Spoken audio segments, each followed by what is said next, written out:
It's a blessing, brothers and sisters, to have elders that rule. Elder Ricard, Elder Lawyer, all the elders, Elder Yarack, Elder Dale, Elder Ramar, Elder Shapat, Elder Gaja, all the elders of the church, Elder Ariah, to give them double honors on this new year. Salute to our elders, right? That stand brave and tall and bold before us. And I'm gonna tell you, brothers and sisters, to a lot of us, saved a lot of our lives. Okay? I'm just speaking the truth on the Sabbath. That saved a lot of our lives.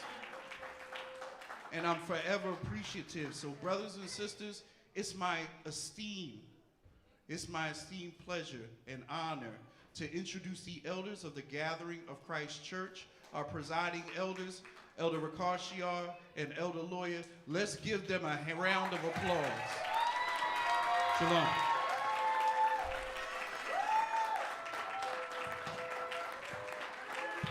Give it up for Bishop Amath.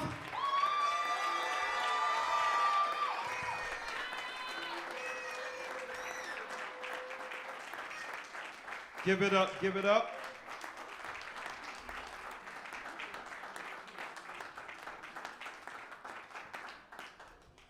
Give it up for Yeshua the Anointed. Christ.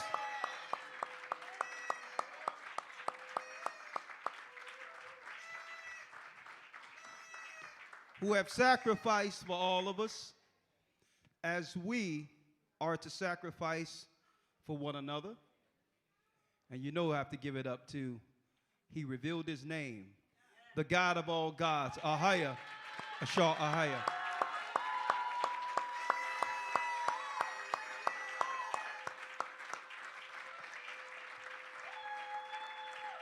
There's so many things that I wanted to talk about, right, in this new year, right? As you can see, from one year to the next, the Most High is shaping his people. He's shaping the church. We've come a long way, brothers and sisters, but guess what? We have a rough patch to go. So I thought that I would give y'all some insight as well as encouragement, okay, in this new year. There's two separate times that it's a what you would call new refreshing spirit. Noah came out of the ark in the 7th month. So we are to remember when the Most High destroyed all the wicked and evil which opposed the righteous in the 7th month, that Trump month. So that's what the Jewish people call a new year, right? In commemoration of that. That's why they do Rosh Hashanah 7th month. But that's the prophetic first day of a prophetic year. A trump from one trump to the next until the last trump is the 7th month. But when we came out of Egypt, the Most High proclaimed what? An annual, yearly cycle that charts the earth year from one year to the next, starting in what they would call the spring.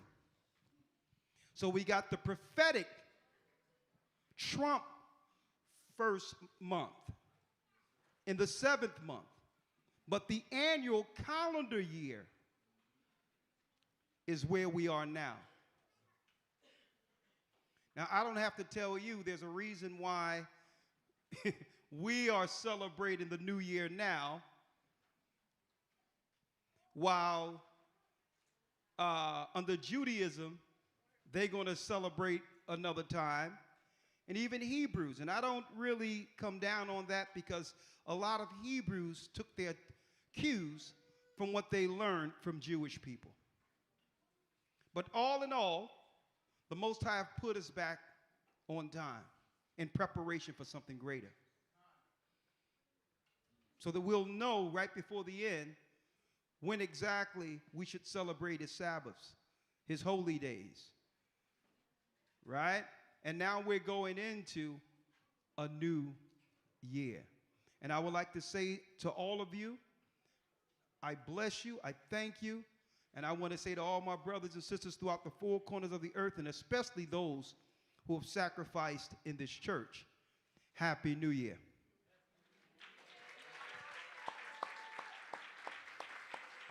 There's a 364-day cycle. I don't have to teach this over and over again because you all know.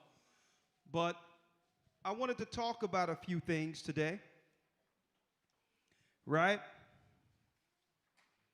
And I titled this, and I hope you all receive it in the spirit the Most High have given it to me. A new year, a new Israel. This is what I've noticed. There's a lot of initiatives and a lot of things that I wanted, that I would like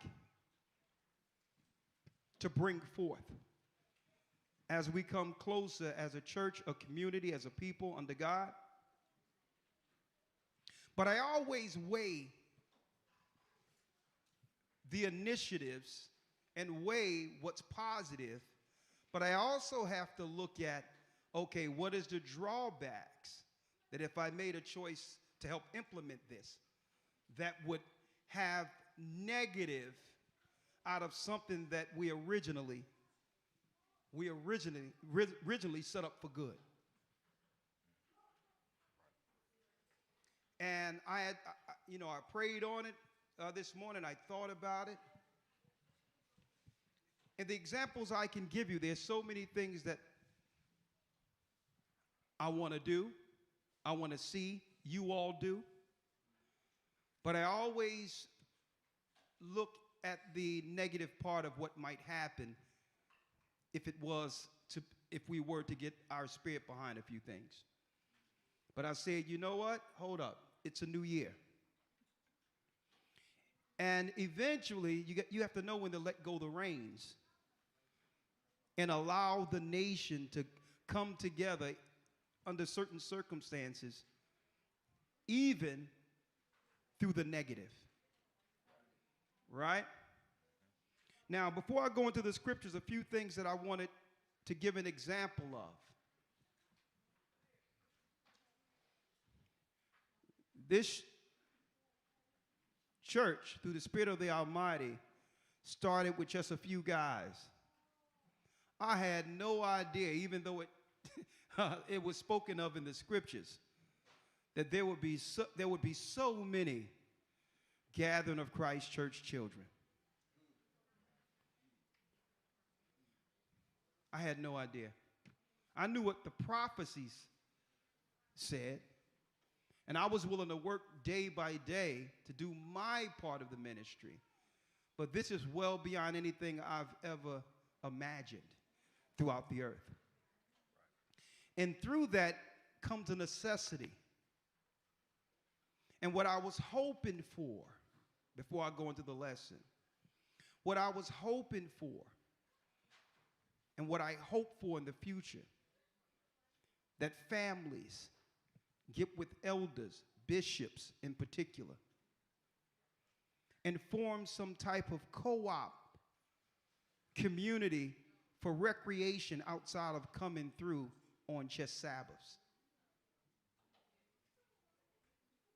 Why can't we get together without it being an initiative and help teach each other's children?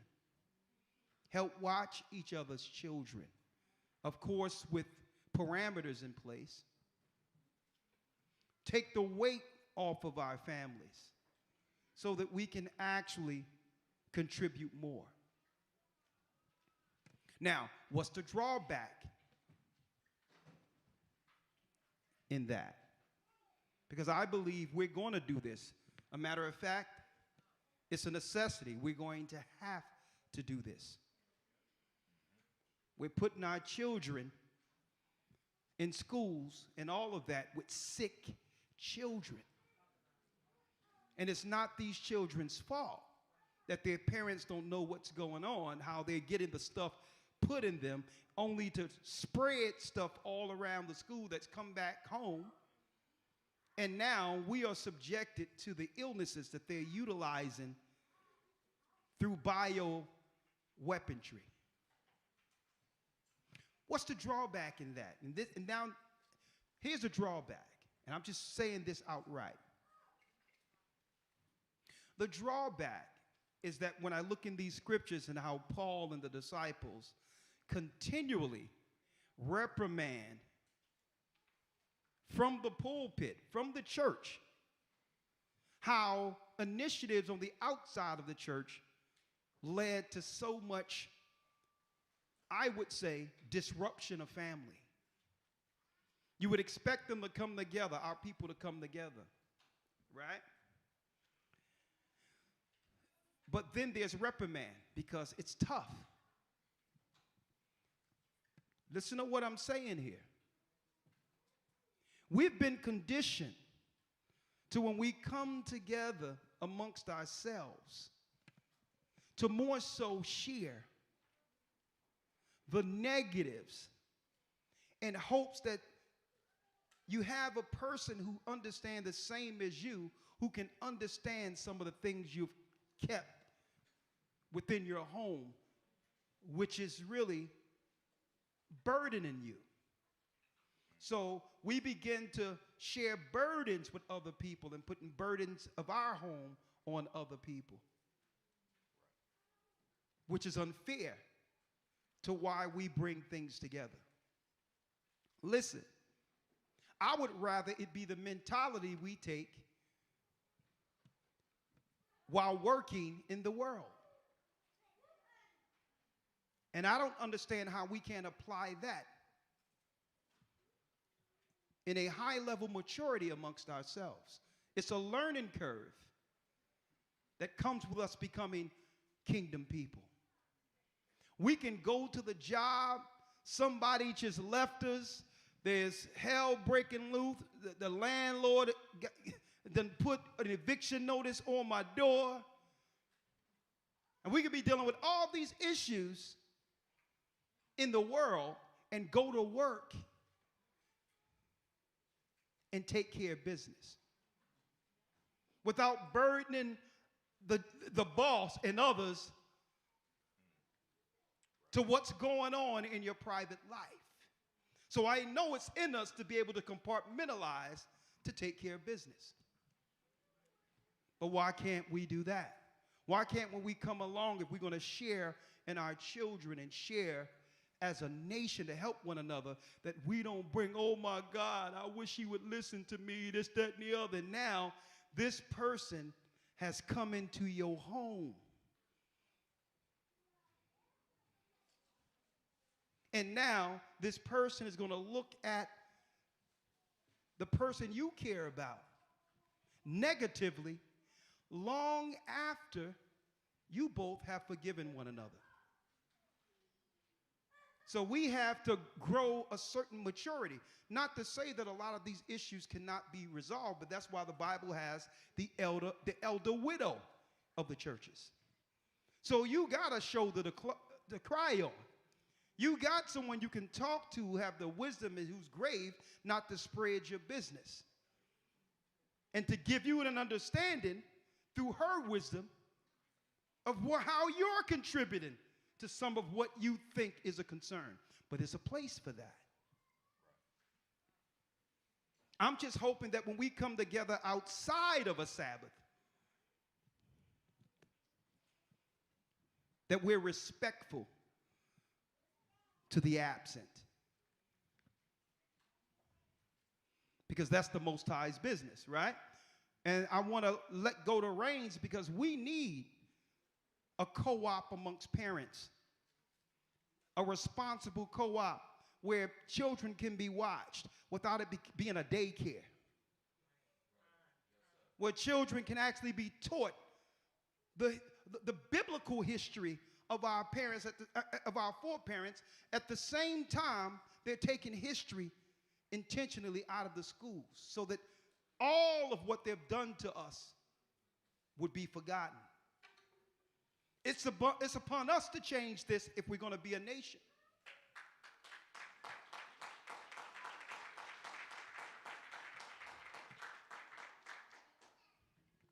And I don't know if y'all noticed this, brothers and sisters. Right? There's a lot of negative that happens. And guess what? It's to be expected with a nation actually a metamorphosis of a people who are coming out of negative into positive. It is to be expected. No one is perfect. But it's a certain level of maturity, and I'm going to drop this on you all. You notice all the negative that we've all known have happened throughout the past, that continue to happen, and all these things. Do you all notice that when I go public, I'm respectful to the absent? Unless someone is really crossing boundaries to the point where I have to now rise up, I usually is respectful to people, even if they've done wrong, because I know I want to have the opportunity one day to embrace that brother or sister. Even when things went wrong, if we operate in the spirit of when that negative is there, it's Satan seeking to tear us apart. I want to be in what? I want to be in the sight of the Almighty when it comes to coming with our brothers and sisters and know that I don't got to sit with a brother and sister and act as if something is wrong. I mean, act like everything is right, and I'm thinking something negative against them. And the only way that can happen is if we are respectful to the absent. We don't have to deal with that guilt that comes with, I just don't like this person, and I'm fronting. And this is what I want y'all to do. I want these parents to start coming together, talking to one another, right? Talking about how we can co-opt these children and teach them. I want to see this. And not to put the burden on another family as a babysitter. Responsibility. That if we're going to do this, we have to do it together and be a man or woman of our word when it comes to raising the next generation of saints. Right? Because I'm going to tell you, it's about to get rough. Many are called, few are chosen. And I was speaking to Bishop Amoth. I called him out of the blue yesterday. And I said, you know, there's a few things that we're going to have to tighten up on. And when I say we, I mean we, including myself.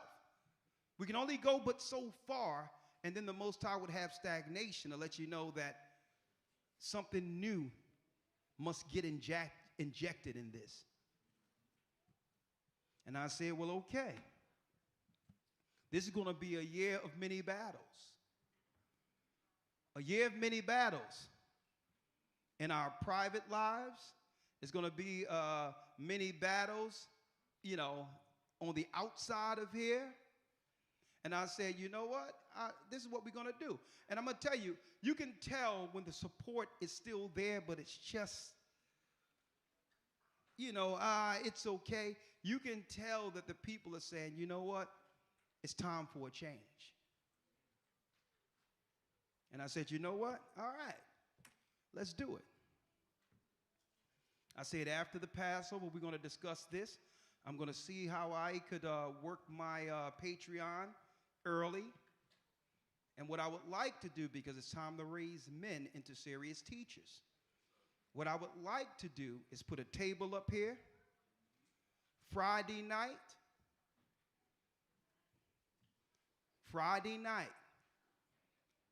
and have a class.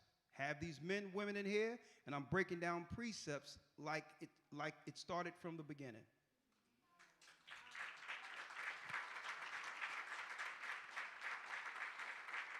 Now, either I'll do it Friday night and we'll switch it off, or I can do it Saturday like I used to, early in the morning and break these scriptures down, anoint everyone, and then go out and hit the street on Saturday.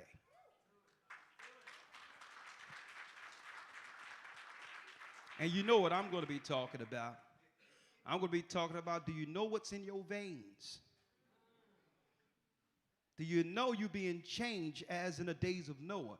Charts and all of that, the last path to the mark before this thing shuts down. Elder Lawyer, if you can, go to 2 Corinthians 11:2 for me real quick. Yes, sir. Let's go to 2 Corinthians, and you can all follow us. A new year, a new Israel. And I like to say this, brothers and sisters, listen to this, and listen to this well. Right? The enemy. One thing about the enemy, the pagans or the people who follow their gods or the Satanists, one thing you cannot fault them for is consistency. They serve, if we can serve our God on the level they serve theirs, I believe we would have been out of here already. So when I talk about the things they're planning week by week by week, it's, there's a different angle outside of prophecy that I would like all of us to understand. When they're on point with migrants and paying Israel to actually go to war, to try to take the land that belongs to our people prophetically. Right? This is a religious belief that they are passionate about. And I need y'all to understand, and listen to this clearly. You cannot fault them for being diligent. Whatever Satan is telling them, they're on point, 24 hours a day on schedule with deadlines to finish what's required to be under Satan's favor. And the only thing we need is some consistency on our side.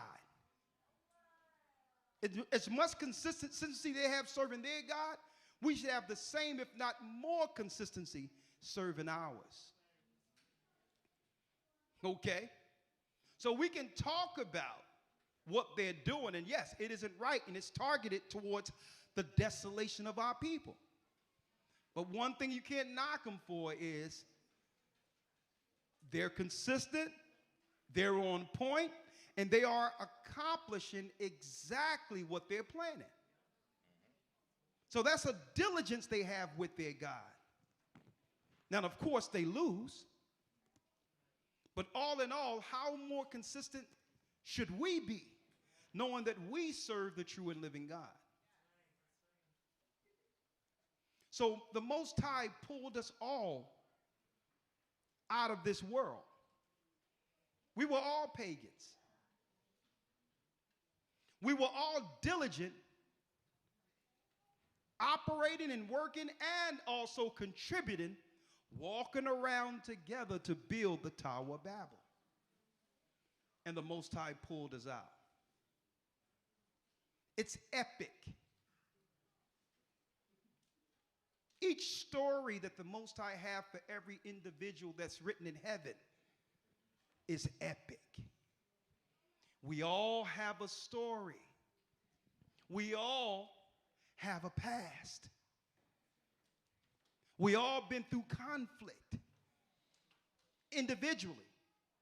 And the angels moved through all of the earth and pulled us together for the final battle.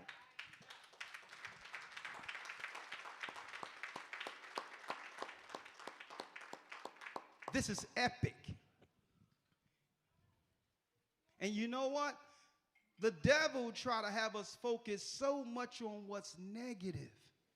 We don't even have time to appreciate how grateful we should be as the chosen, to see what others cannot see. And that's why I don't relish or stand on the negative. That's why if you see me, there's always a smile on my face. Okay? And I'm not smiling just for you to see me smile. I'm grateful. So I always seek a silver lining, the silver lining in a solution, even through negative. Because he drawed me into this epic prophetic time and allowed me in this earth through the Spirit of the Most High, little old humble me who have sinned, to make even a little mark. That's being grateful. I know the Most High know us.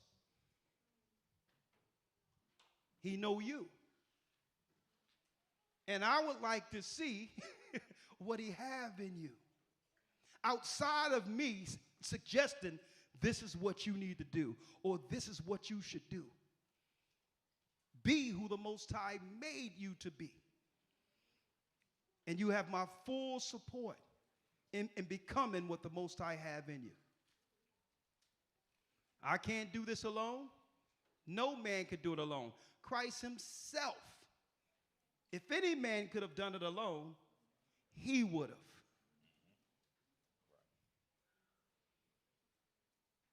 He understood that a body had to get cultivated and a doctrine instilled in the earth for his absence. But guess what? It's him directing this epic episode from heaven with his own hand, choosing each individual.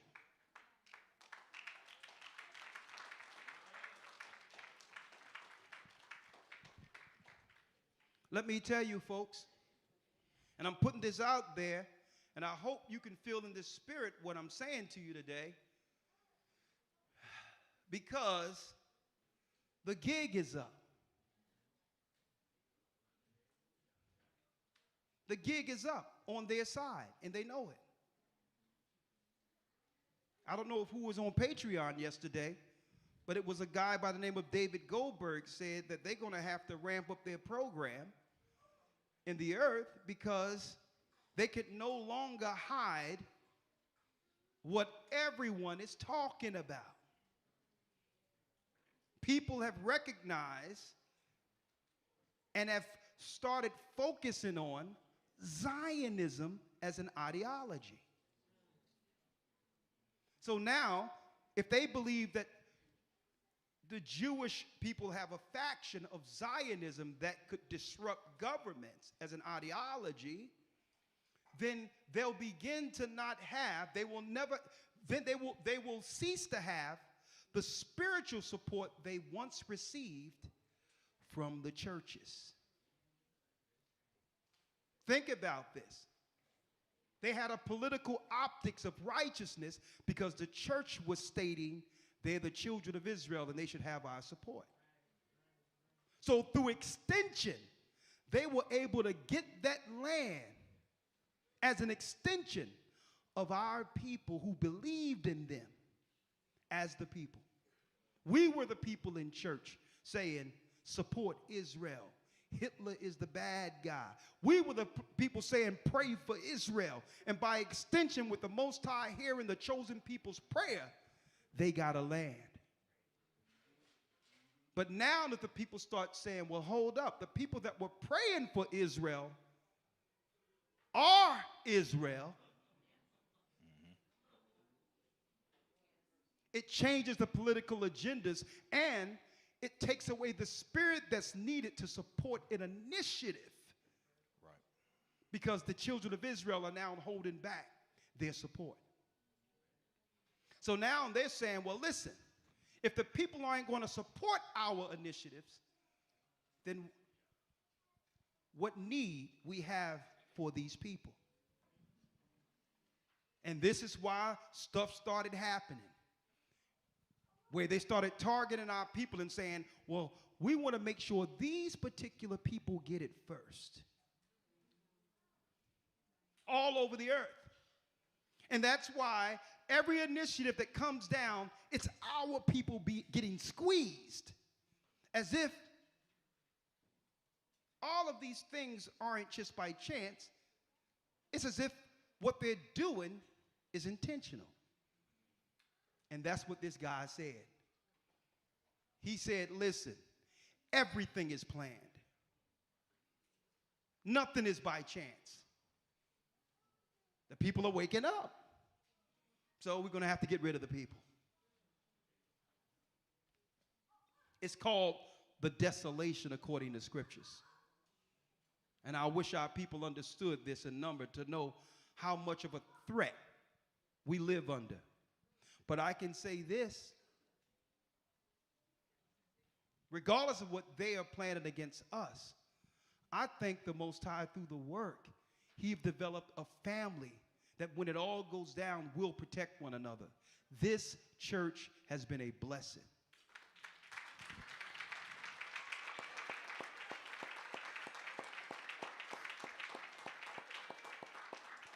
And the only thing I have to say from year to year is to endure.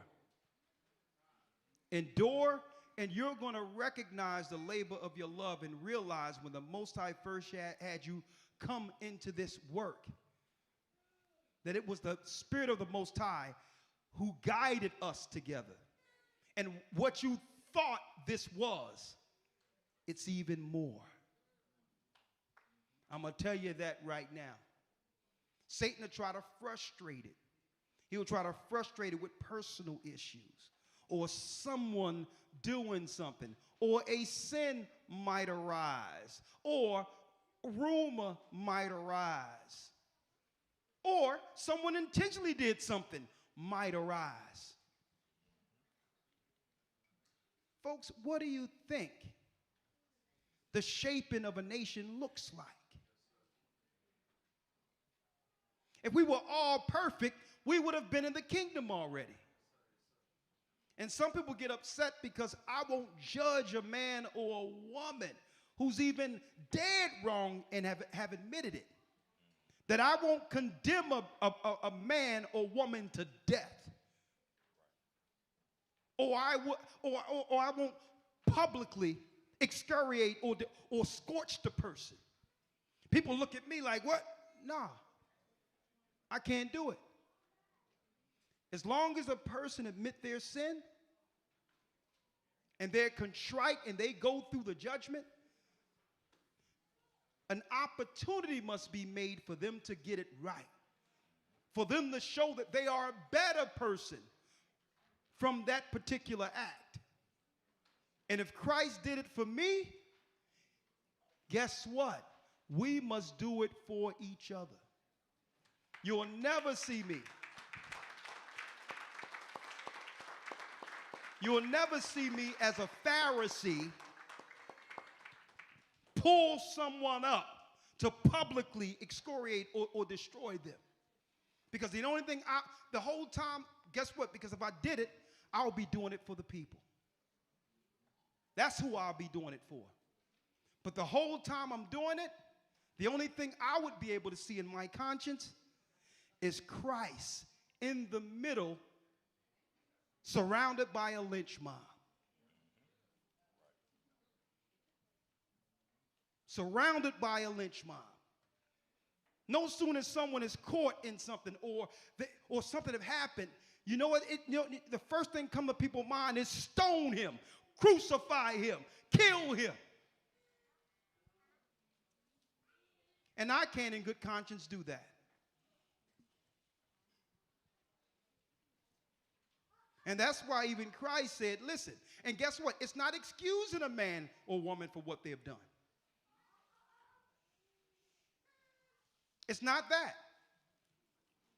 Now, if a person is operating wrong and saying, I'm not doing anything, You can't tell me what's going on, and I'm going to do it again. Now we have a different spirit to contend with. Brothers and sisters, if Christ didn't teach us anything, I'm going to tell you, we're not going to make it through what's coming without mercy. And if we don't have mercy with one another, and guess what? People will tell you, okay, I'm a tough reprimander. Okay?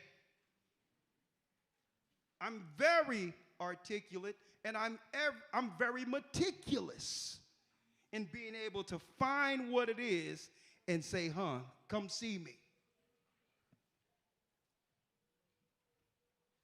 But all in all, it's never done with the intention of crucifying or harming a person. It's always with the idea, if I can see that they understand that this was a one-off, or this was something that they struggled with, now an opportunity must be had for them to become stronger than they were before the sin. We're going to have a lot of scenarios. Look, we walked 40 years in the wilderness with Moses contending with our own people with issues. So this is how a nation is made. We're going to go, but you can't kill off and throw out everybody that's struggling with something. And then look around and wonder where the people are. Where's my help when the hell comes? We forgive one another. We help people become better in their struggle so that they're ready to defend or to be defended at the final last in this impending war. And we can only learn that by interacting and having these classes I'm about to have with you all. Because you have to learn judgment. Yes, we all must learn judgment. But judgment is tempered with mercy. Okay? Elder Lawyer, if you will, let's get 1 Corinthians 11, if you will. Yes, sir.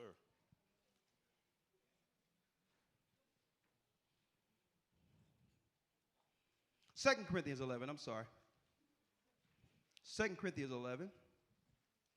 Real quick, and I'm going to go right through these. Yes, sir.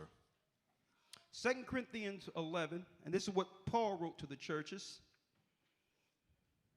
Right? And start at the second verse. Yes, sir. 2 Corinthians 11 and 1. For I'm jealous over you with godly jealousy. And Paul says, I'm jealous over you with what? With godly jealousy. With godly jealousy. Listen, read. For I have espoused you to one husband. Because through Paul's work, he says, I've espoused you to one husband. Right? Through his teachings, he has set up an arrangement for you to know how it feels to have that connection with Christ. Right? Can you imagine? It's like a woman having a husband and saying, well, hold up. You can have him too.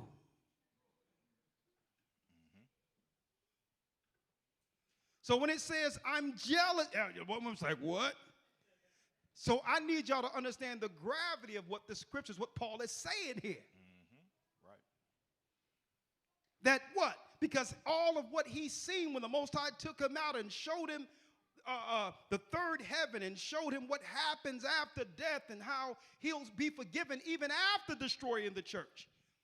Oh, man, I need him all to myself. But no, he can't have him all to himself. He must go out and say, well, you can have him too. You can have Christ too. And now he's jealous. He's jealous that he have to share this. Now I need y'all to think about this. Right? I'm going to tell you, But I'm going to tell you, there's gratification. There's a certain level of satisfaction that comes when you got something that you know you have to share.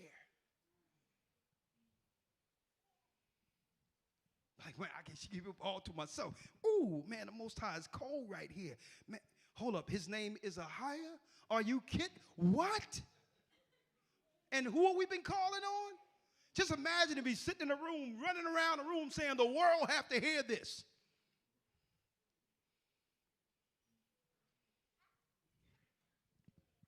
Paul says, for I am jealous over you with a godly jealousy. So it's not an envious or, it's not a negative jealousy.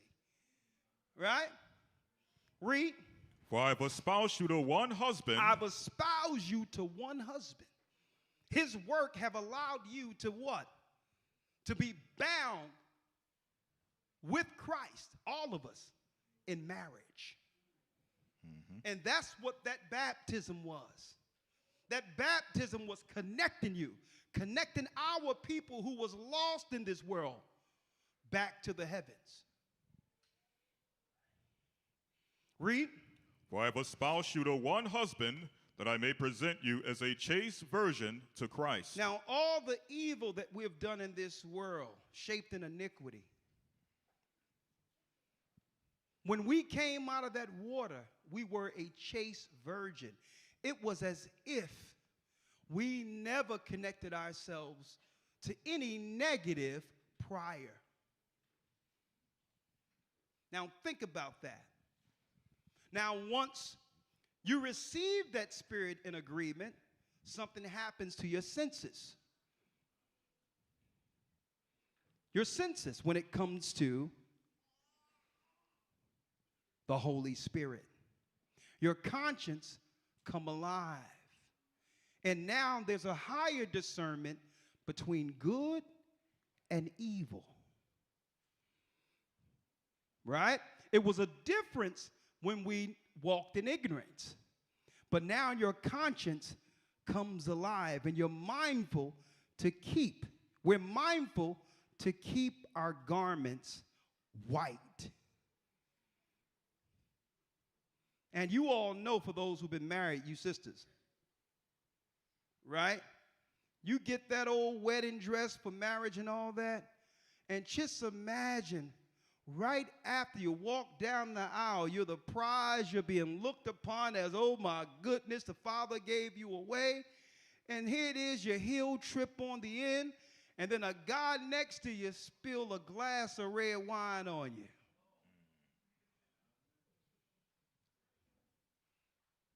You're not going to be able to fake that one. Right? Right? So I need you to understand how pure that is. At the Most High, what he does when you're baptized is all your negative and everything that was wrong with you. You go from red to white. And then your name shines in the book of life before the heavens, and the angels begin to celebrate. Think about that. And it's no different for me than it is for you. It's the same celebration every time. Now, you know the devil is going to try to take that away. So now, what must we do? We have to understand the dynamic. Let's go to Christ. Let's go to Matthew 25.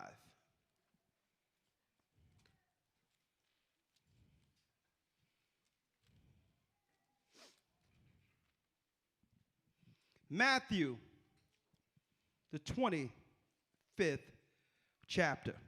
Elder Lawyer, and this is Christ. Yes, sir. Right? Let's start at the first verse. Yes, sir. Say Matthew 25:1. Come on. Then shall the kingdom of heaven be likened unto 10 virgins. 10 virgins. Now here's 10 that came out of that water. Right? Have been espoused to Christ. Have the same information, the same spirit, and all of the angels have celebrated each and every individual of this 10 who decided to wash themselves. Mm-hmm. Read. which took their lamps and went forth to meet the bridegroom. Come on. Verse 2. And 5 of them were wise, and 5 were foolish. 5 were wise, and 5 were foolish. They all have the same information, the same spirit, all of that. But the wise ones, in particular, values Christ washing sins and connecting themselves to them. And they're saying, for no reason, through these trials, tribulation that leads to the kingdom, will I lose this relationship. And here's the reality of it. When you are espoused to Christ, you are also married to his body. So you can't say you're married to Christ and you're separated from his body. That means all the ups and downs and what you have to do to drag this white body into the kingdom for the change, guess what? It's necessary. You don't look at your arm when there's a sword there and be like, I'm not going to need that. Elder lawyer, go ahead, take a machete, take my arm off. Nah, it just need healing because I'm going to need my arm. But the devil will have us believe that you can cut off the body and the body becomes stronger. No. When you marry the positives, the negatives, and everything. It comes with that relationship. And you heal what's wrong so that the body becomes stronger. You think about it. I'm still waiting for someone to cut a branch off a tree and plant that sucker and see if it turns into a tree. I'm still waiting for that. It won't happen. So good, bad, or indifference, I understand that when the Most High gave me a work to do, that this is my lot. Whether it be good, bad, positive, negative, these are our people who have come through tribulation, and none of us are going to be perfect. And that we must work with one another to achieve perfection. Be patient with one another.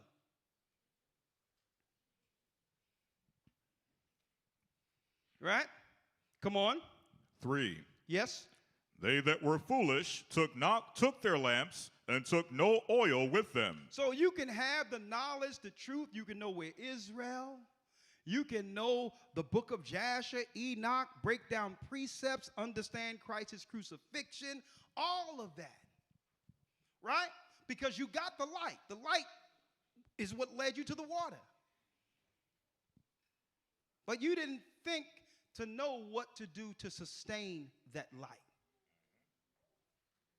Because the truth is up, downs, and ebb and flows.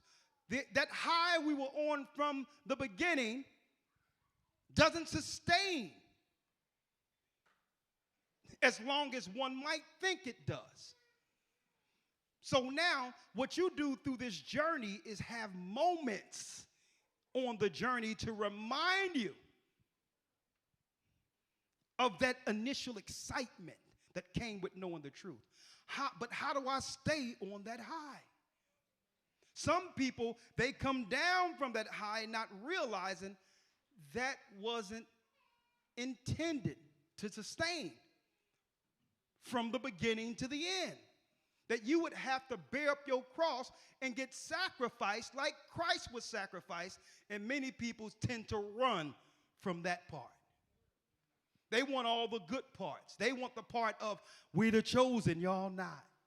We got the law, y'all. They like all the good stuff that they can actually feel proud about, not realizing the chastening that brings you down is just as important. And many people run like, man, this thing ain't what I thought it was going to be, man. Then you start looking at it. Is it? No. It's exactly what you thought it was. look at the guy or the woman in this truth now, right? Who's at the beginning like you were. You'll see where all the motivation and excitement is. So it's still there. But you have people who don't know how to keep their light shining, don't know how to actually what? Nurture that particular spirit that was given you, how to grow that spirit that was given you, and you stay stagnant. And then you look, so something must be wrong with everything else. But no, I'm going to show you what happened, because it happens all the time, and it even happened to me. You hit a wall and you start to question things. That's Satan. But you have to identify, what is this that's having me question my faith, what I know to be true. Lord, give me that stimulus shot that I had from the beginning. What is this? What is this wall? So you go search for why things are feeling different. Right? Now, if you overcome, it's a step that makes you wiser and stronger. Right? If you don't overcome, you're knocked backward to the point where you are I'm going to tell you, levels down from the time you actually went to the water. You have to now work your way up to where you were when you decided to be baptized. So you have to quantify and ask yourself, what is that? Because we've all experienced it. Who have tenure in this work and realize when you've taken as many steps as we have in this truth, you realize what Paul meant when he stated, I am a prisoner. There is no option. There is nothing else for me. So I better make do with what the Most High given me in this body, because I don't get another one of these, this opportunity. So we ask, well, what it is. What stagnate people? Hold that, Elder Lawyer. Yes, this sir. came out of nowhere, but I got to get it. And then we're going back to Matthew. Yes, sir. Let's go to Ezekiel 3. What is this? What is that wall we hit of stagnation? And then we start to look around and believe it's everyone else. Right? Something must be wrong, because you know how spiritual I am. Right. So if I don't feel the way I used to feel, then I got to look around and try to figure out what's wrong up in here. Mm-hmm. Right? Hold on. A matter of fact, I don't even got to get it. Elder Lawyer, read Ezekiel 3:1. I know what it says. Go ahead, Yes, read sir. it. Ezekiel 3:1. I'm going to stay at Matthew 25. Go ahead. Yes, sir. Ezekiel 3:1. Come on. Moreover, he said unto me, Son of man, eat that thou findest. Eat that thou findeth. Go on. Eat this roll. Eat this roll. So in the old times, it wasn't books. These weren't books. These were scrolls. Mm-hmm. So he says, yeah, you got it. Eat this roll. Go study this Bible. Go study the prophets. Read. And go speak unto the house of Israel. And go speak to the house of Israel. Learn the word. Read. Verse 2. So I opened my mouth, and he caused me to eat that roll. So now you eat that roll, and you're like, man, look at this. We Israel. Man, we the lost tribes. Man, those people are converts. Mm-hmm. They're pagans. Man, slave ships. You go into the Bible like, Lord, we're truly the people. And then you start following the law, and your diet change, and you begin to feel healthier. Your mind becomes clear, right? So it's all good. Read. 3. And he said unto me, Son of man, cause thy belly to eat, and fill thy bowels with this roll. That's our initial excitement right there. When we get this truth and learn everything the world has hid from us. But we believe that high should be sustained throughout our time in the truth. Right. No, that's just a stage. That's a phase that you only get once in a while, like opportunities like this. This now reminds me of how I felt from the beginning when we came together. Like you get these reminders of why we've come together, but it don't sustain like it was when you first got married. And see, that's why Christ give you this example of that virgin being given to the bridegroom. Because a lot of our people think that when you get married, that high and that honeymoon is what the marriage is. And it's not. It's the initial spirit of curiosity and mystery that comes with a new person to go on a journey with. But you can't expect that to sustain. So that's the example, because everyone deal with the newness and be like, man, he changed, she changed. Yeah, you both changed. Y'all married now. Okay? Right. This is what it is. Problem solving, issues, bills, other people in your business. Where you been at last night? Where you going? This is what it is. Right? But we always look at that initial high and believe that's reality. So first, you what? You eat that roll, the excitement, it goes into the belly, and read, Elder Lawyer. Then did I eat, and it was in my mouth as honey for sweetness. Oh, was it sweet, knowing this truth from the beginning? Read. And he said unto me, Son of man, go get thee unto the house of Israel, and speak my words unto them. Hold up, I think you missed something, right? I'm going to go back, verse 3. Yep.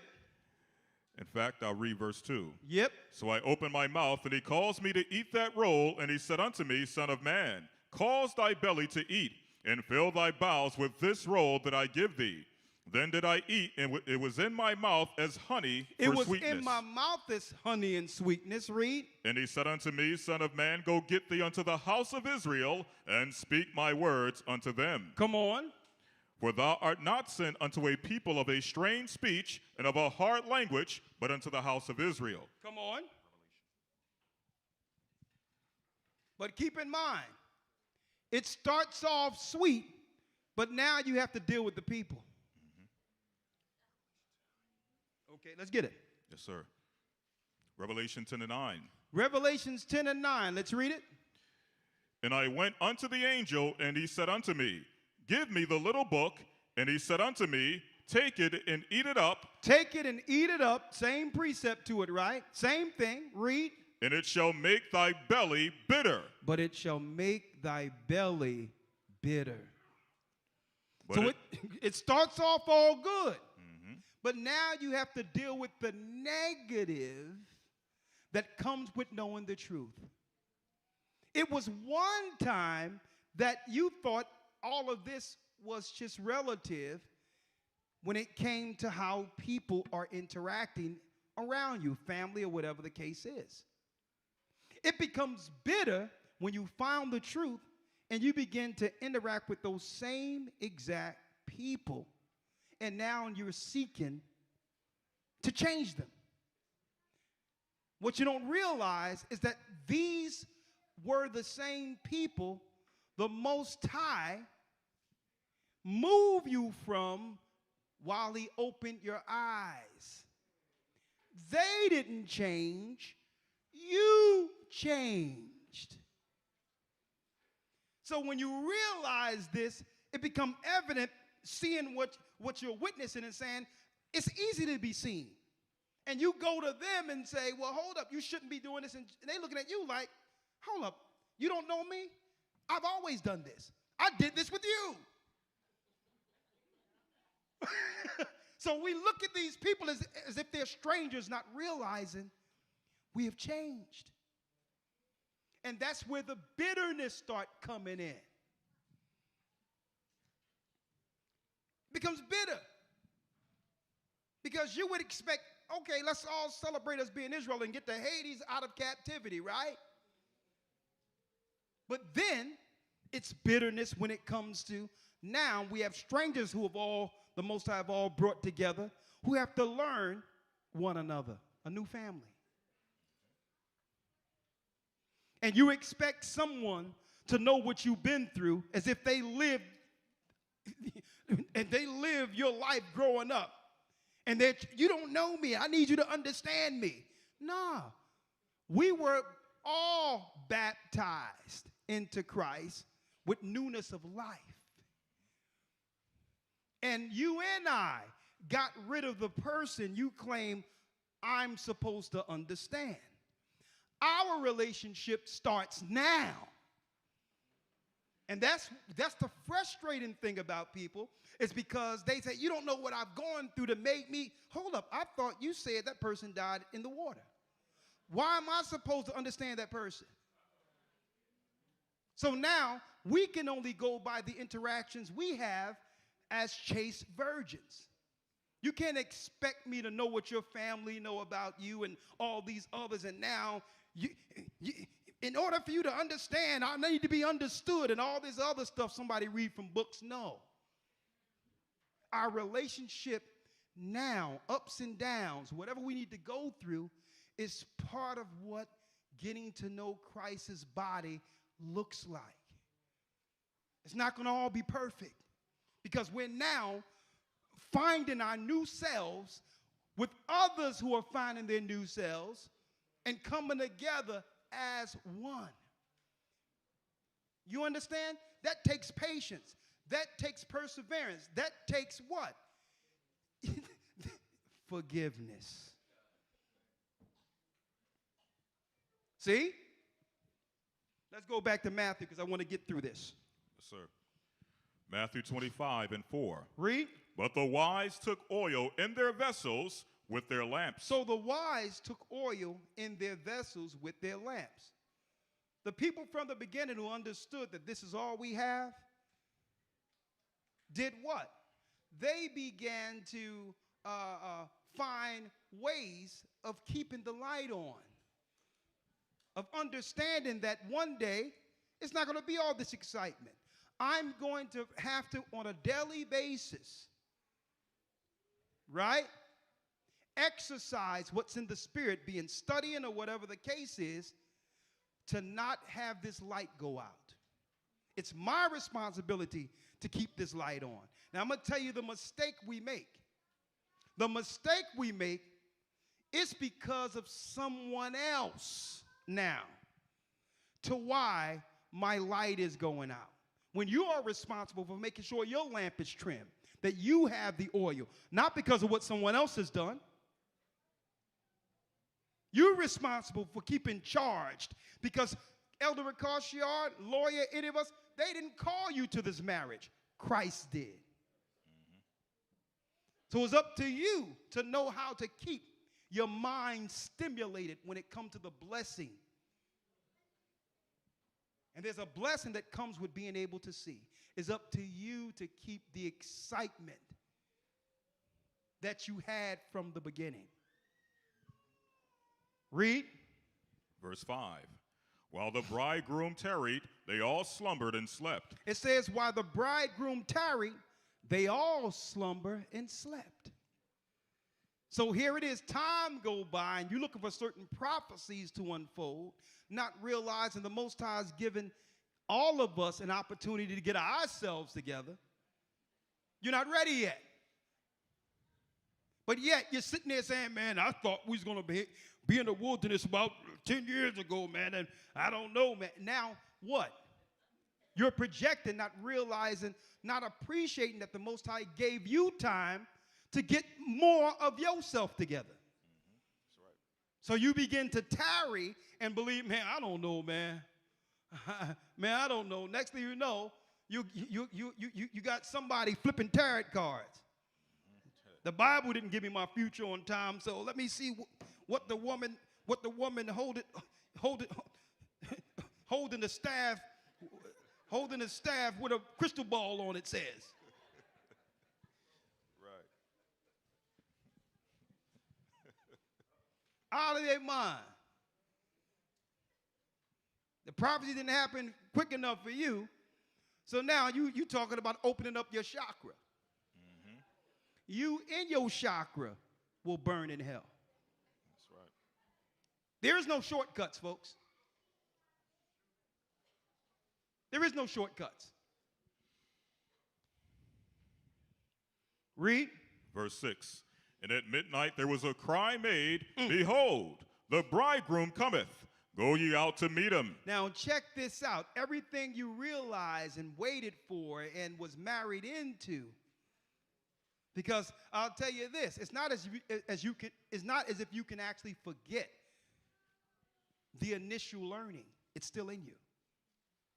So here it is, while things was tarried, while you thought that Christ was taking too long, it's time. Mm-hmm. And now, only thing you can do is come to mind like, whoa. Everything that they were talking about out of this Bible is happening, and I'm not ready. See, that's how Satan played the 5 foolish virgins, because they had the same as the wise ones. Something that happened. Let me tell you, folks, I'm looking at the number. It's a lot of people in here. We packed a wall to wall and all that. Let me tell you something, brothers and sisters. I'll tell you this right now. This church is way bigger than this. I'm going to tell you that right now. It's way bigger than what I'm seeing right now. I know, because when the doors shut and the jobs went out and all these things happened where people thought that this stuff was coming and we don't know where it's going, you should have seen how many people came out of the woodworks that I myself didn't know existed. And guess what, folks? It's going to happen eventually. It's going to happen where all of these power plants are going to blow. It's going to happen. Once one go down, it's a what? It's a domino effect, because one meltdown leads to the next one, because they strategically put all the power plants on a fault line.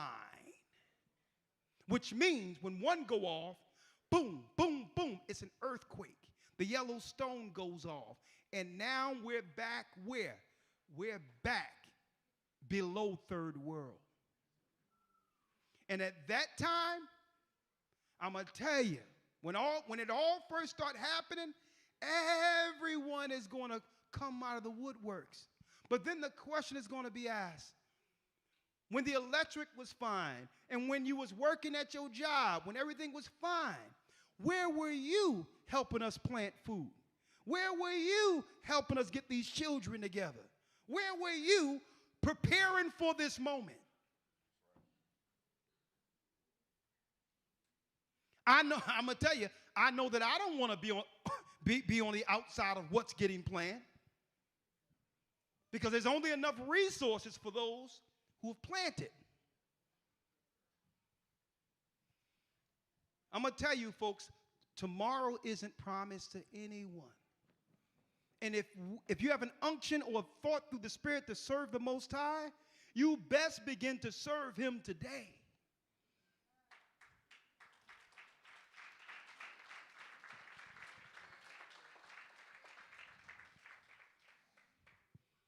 Because we're going to make sure through the Spirit of the Almighty, because guess what? Everything that we said we would do, we're doing. Be it land, preparation for food, all of that. You'll be a fool not prepare, knowing what's coming down the pipeline. And then we're going to have our people, what, out there without any help? T.D. Jakes and all these others that our people have been celebrating for years are going to be on their jet somewhere into a lofty place to protect themselves. I'm going to tell you that right now. So you want to know what servants do. Servants see what's coming and saying, well, how many people we got in here, and how much provisions have they invested their time into, because the church is Christ, and all the resources belongs to them. That's what we're preparing for. So when people want to take their ball and go home, I'm like, okay, hey, it's okay. Good luck out there. Okay? That's a bowl of rice for someone else. Mm-hmm. That's right. We're not forcing anyone to be a part of something such as this. Because this is what a lot of us, including myself, have always prayed for, and at one point in the world didn't think was possible. A people, God's people, folks, growing into a nation. Finish reading. Verse 7. Come on. Then all those virgins arose and trimmed their lamps. Read. And the foolish said unto the wise, Give us your oil. Oh, man, hold up, man. Hey, Elder Lawyer. Oh, I know you, man. Hey, man, yeah, I seen y'all on YouTube. Yeah, you see me on YouTube, huh? Yeah, shalom, brother. And next thing you know, where my man, the mighty Hulk at? Huh? Where is he? Oh, come here for a second.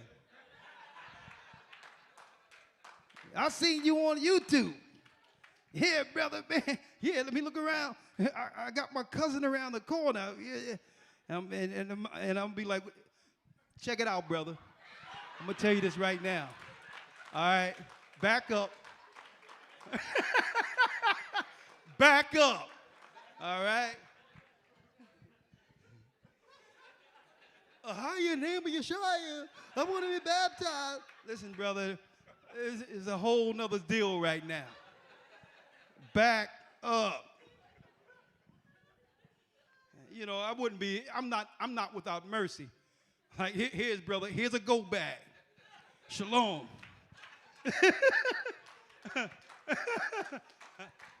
You ain't coming here with this hot mess.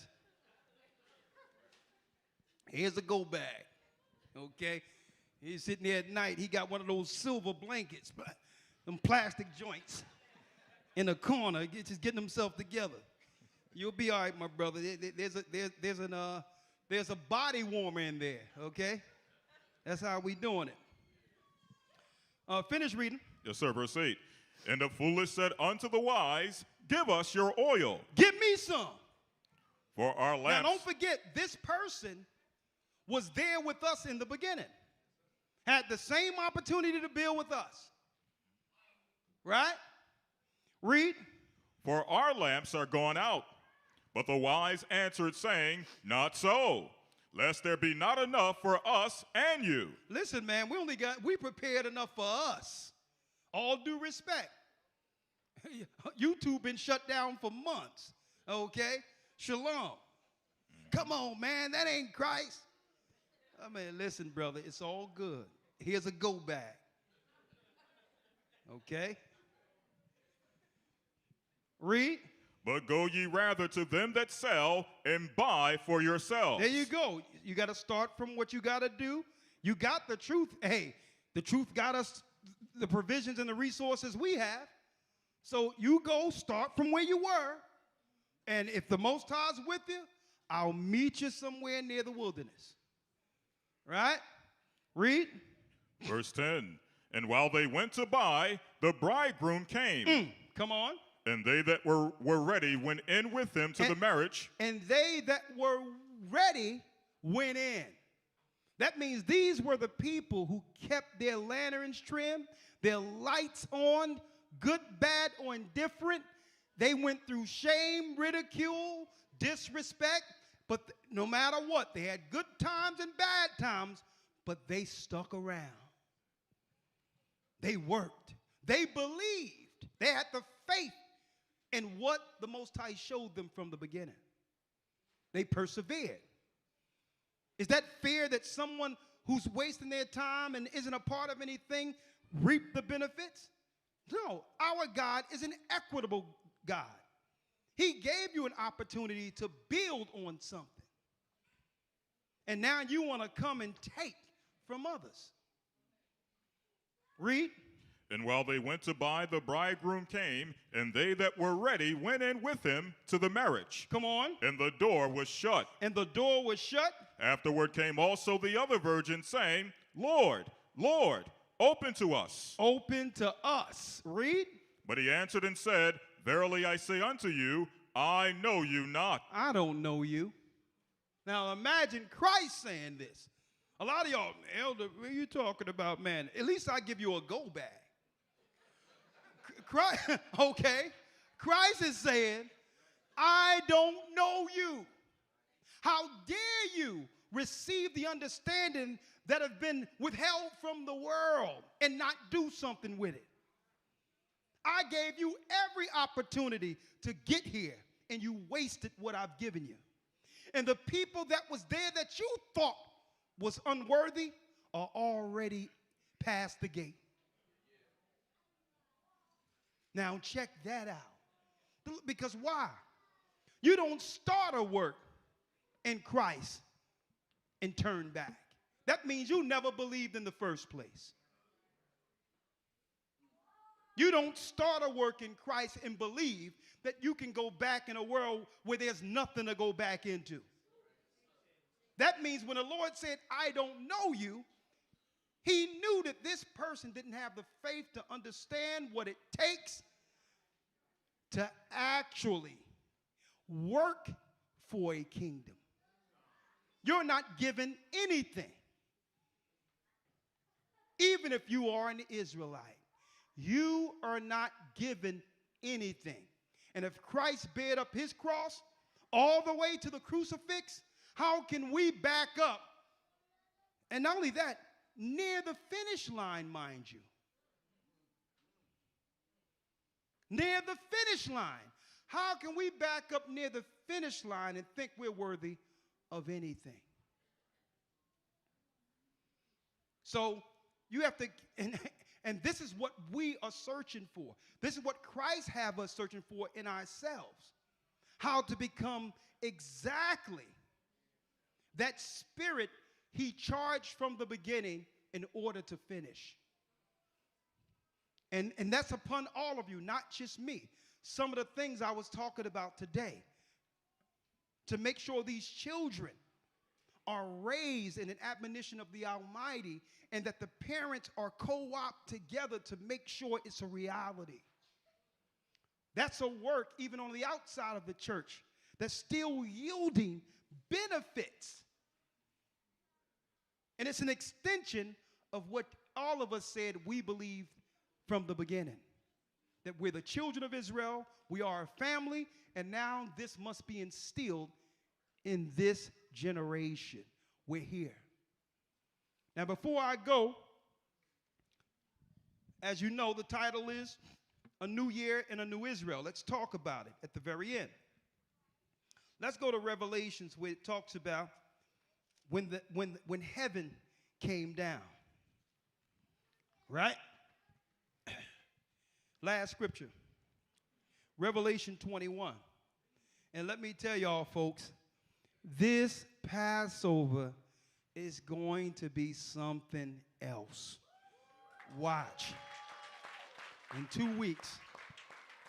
In 2 weeks. When God, man, I'm so excited when God's people converge on North Carolina. Lord, and I know my mother, I know she's smiling from wherever she is because she was born in North Carolina, you know. It's almost like a homecoming for me to some degree. Lord, it's going to be something. Elder Lawyer, if you will, we go from one new year to the next, right? And eventually, this place that Christ has prepared will become a reality right here on earth.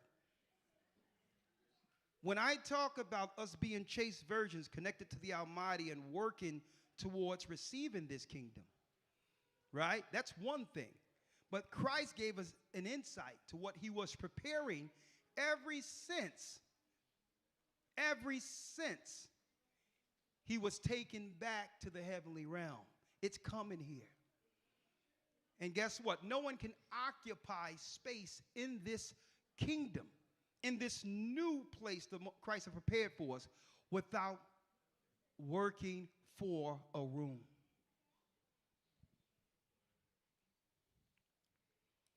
Let's read it, Elder Lloyd, Revelation 21:1. And I saw. Yes, sir. Revelation 21:1. And I saw a new heaven and a new earth, for the first heaven and the first earth were passed away, and there was no more sea. Read. And I, John, saw the holy city, New Jerusalem, come down from heaven, or from God out of heaven, prepared as a bride adorned for her husband. Prepared as a bride adorned for her husband. See, it's important for us to understand why we're called and understand the end of our work. And it's important that you're constantly reminded of what is the promise or the reward that was given to our forefathers. I'm reading it. We can't say we Israel and not have occupancy in one of these places that Christ is bringing into the earth. So that means I have to go through hardship. I have to be up at nights dealing with counsel. I have to deal with certain struggles of a nation. That all the negative that comes from our people becoming the glory nation that the Most High made us, guess what? We have to work towards making it that. And never give up. Okay? There's many days I'm frustrated. So what? And I know that the Most High in Christ is looking down on us and saying, so what, you're frustrated? Who cares what your frustration is? You go out and do what I told you to do. Who's you? Who's you to be frustrated? You go out, man, I want to lay down. Get your behind up and go teach. Right? I'm required, and I have a job to do. And why am I doing this? Because at the end of the day, no man or woman is going to give me this reward. If I really have faith in the kingdom, I believe that at the end of this, Christ rewards his body. And I'm just a part of it. Read. 3. And I heard a great voice out of heaven saying, Behold, the tabernacle of God is with men. Come on. And he will dwell with them, and they shall be his people, and God himself shall be with them and be their God. Look at that, folks. The sides of the north is already there. That place, the place we will inhabit, has already been built. We're going to look up, and it's going to come into existence in our realm. It's leaving the north, and it's going to come through gates, and we're going to look and see the city. It'll be here. All the heavenly realm, I'm talking about the tabernacle, all of that will be amongst men. So there's nothing the devil can do to have me frustrated into not achieving what I need to do on this side in order to be there. Okay? And this is my constant reminder of what the truth is. If you really believe in Christ, you believe that this is coming. Right? We got the communion? We got communion today? Okay, we're about to do it. Read. Verse 4. And God shall wipe away all tears from their eyes. Come on. And there shall be no more death, neither sorrow, nor crying, neither shall there be any more pain, for the former things are passed away. So all the frustration ends at that point. That's when there's no more worrying about what the devil is planning against us. He's been defeated. But we have to make it there. Right now, the devil is still disrupting, causing dissension, doubt, lack of faith. But we must work through all of this in order to receive what I'm reading right here. But the question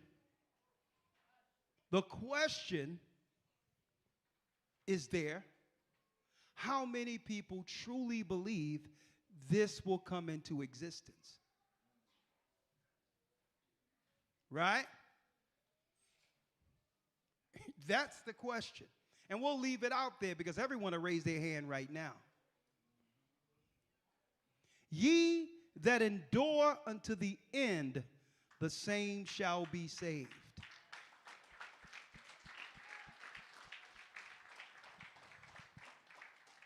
Read on, Elder Lawyer. 5. And he that sat upon the throne said, Behold, I make all things new. And he said unto me, Write, for these words are true and faithful.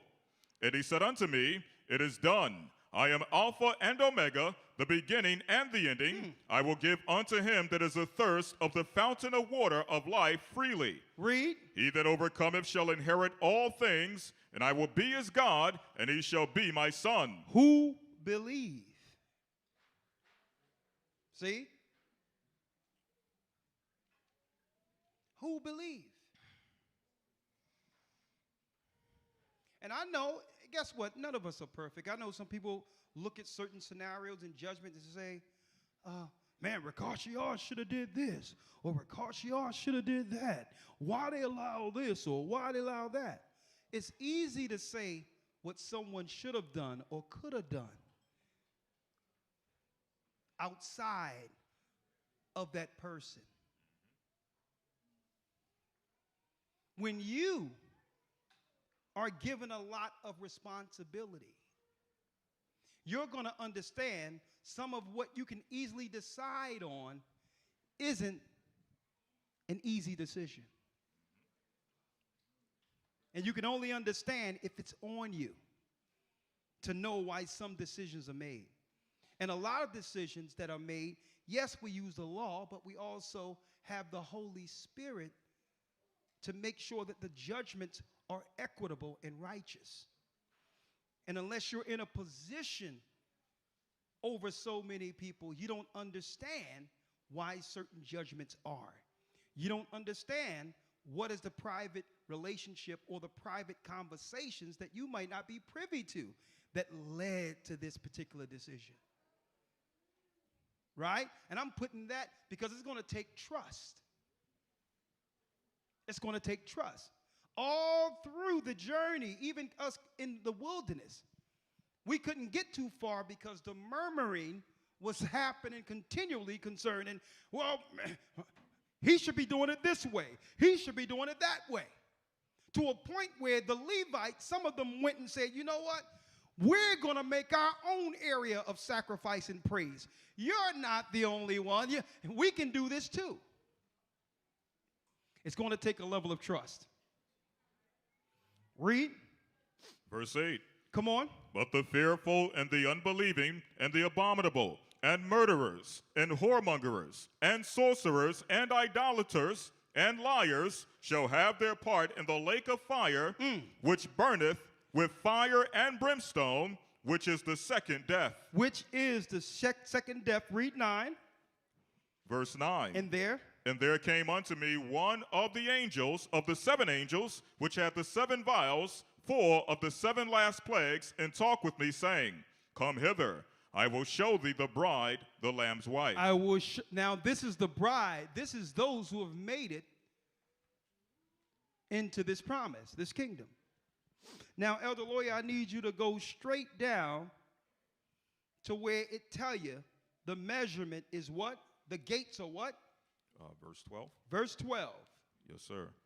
And he had a high wall and had 12 gates, and at the gates 12 angels. At the gates were 12 angels. And names written thereon which are the names of the 12 tribes of the children of Israel. Which is the name of the 12 tribes of Israel. The address will be the 12 tribes of Israel. The question is, what are you willing to endure through to get a room? The Gentiles are around in the outer courts, but only the 12 tribes will inhabit the city. So I'm saying this, that, hey, we're in a new year. Let's work to be different to some degree and encouraging each other, right? To be a new Israel starting now, so that we can look back a year from now, if it be the Most High's will, to see how much more this body has contributed to the growth of our church and our nation. Happy New Year.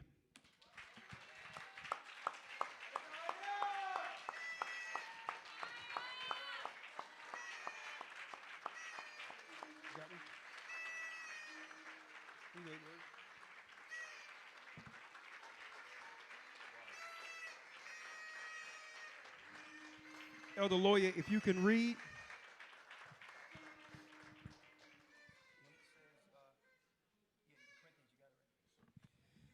And I would like to say this is our communion for the new year. I hope you all are blessed. And brothers and sisters, please enjoy the meal that's prepared for you. May the Most High nourish you and keep you. And I need you all to know personally, and this is with anyone who have ever been a part of the church or who's in the church throughout the four corners of the earth, that I can say honestly,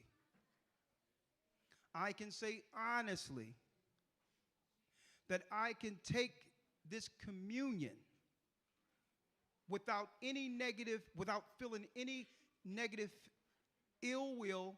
My conscience is clear, and that I have nothing against anyone that I haven't already dealt with. Okay?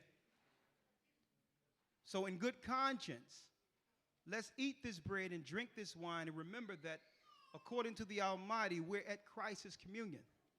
We're at his Last Supper. And understand our obligation one towards another. Let's make it another year. Okay? Let's do it one day at a time, one Sabbath at a time, one holy day at a time, 1 year at a time. But let's do it together. If there's any issues, the Bible tell you, if someone is caught in a fault or has a fault, ye which are spiritual, restore that man or woman in the spirit of meekness, considering thyself, lest thou also be tempted. Which means, people are going to do wrong. People may offend you. But make sure you go to them in the spirit of humility, so to gain a person, instead of using that circumstance to have you believe that person, that brother or sister, is an enemy. They aren't an enemy. They're part of the body. They may need healing, but they're still part of the body. Okay? Elder Lawyer, if you can read this. Yes, sir. 1 Corinthians 11:23. For I have received of the Lord that which I have also delivered unto you, that the Lord Yeshua the same night in which he was betrayed took bread. And when he had given thanks, he brake it and said, Take, eat. This is my body which is broken for you. This do in remembrance of me. The water, Ahaya, in the name of Yeshua, for your son, and thank you for your sacrifice. Y'all don't have one? Well, get it going. They should have had it first. Okay, I'm going to ask, who doesn't have bread and wine? Get it to them, please. Come on now. From now on, we're going to make sure that it's on the table in advance, like it should be.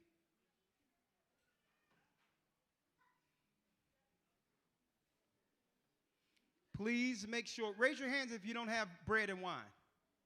Thank you. I appreciate it, young man, getting them. the communion, the bread, and the wine. Thank you. And man, let me tell you, that choir is something different up in here. Lord.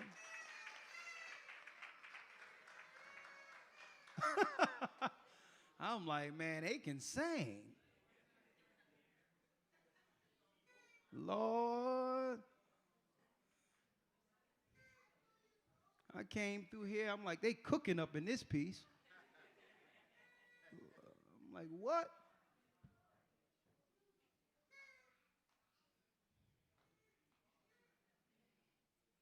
Okay, does everyone have bread and wine? Raise your hand if you're still waiting. Just keep your hands up so they can get it to you. Thank you.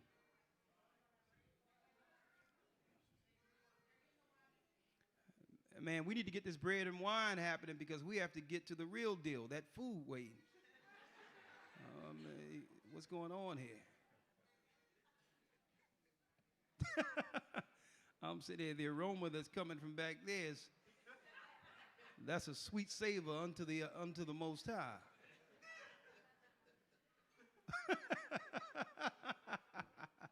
When it said that sweet savor went up, it's like Levi just threw some sauce on that lamb.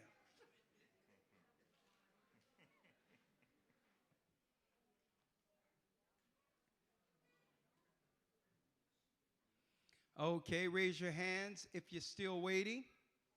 Somebody bring a whole plate of bread and a bottle of wine in that area right there, please. And yeah, but make sure you just put in a little teeny cup. We don't want you to get it twisted up in here, all right?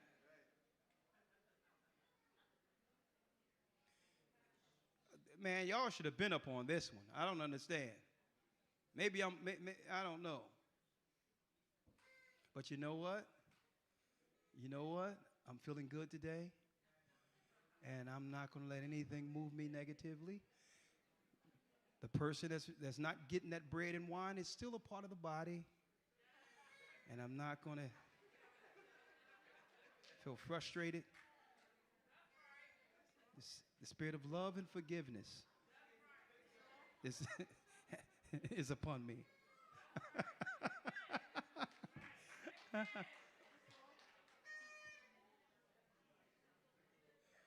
right. Now we got to wait. Hands raised, hands raised. Let me see it. Oh, there it is. Okay, some people are taking some initiative around here.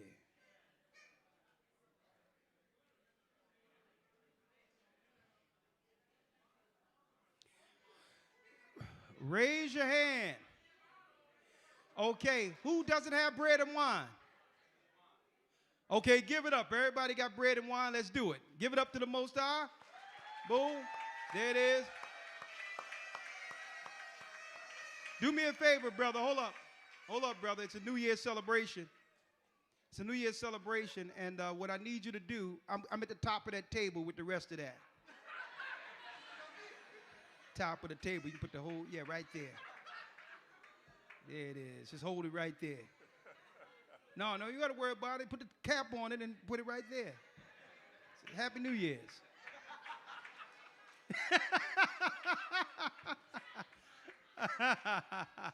Y'all something else. All right, Elder Lawyer. Everyone have bread and wine, right? My people. Blessings.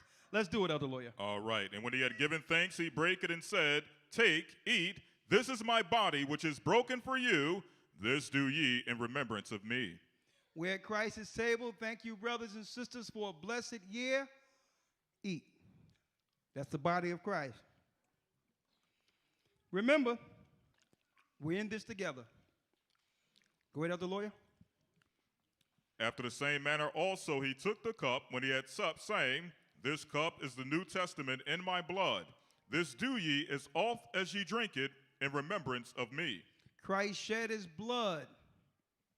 He shed his blood for the sins of our nation. And through this, here's an opportunity for Christ's body to unite as a church. What a blessing. Drink, brothers and sisters.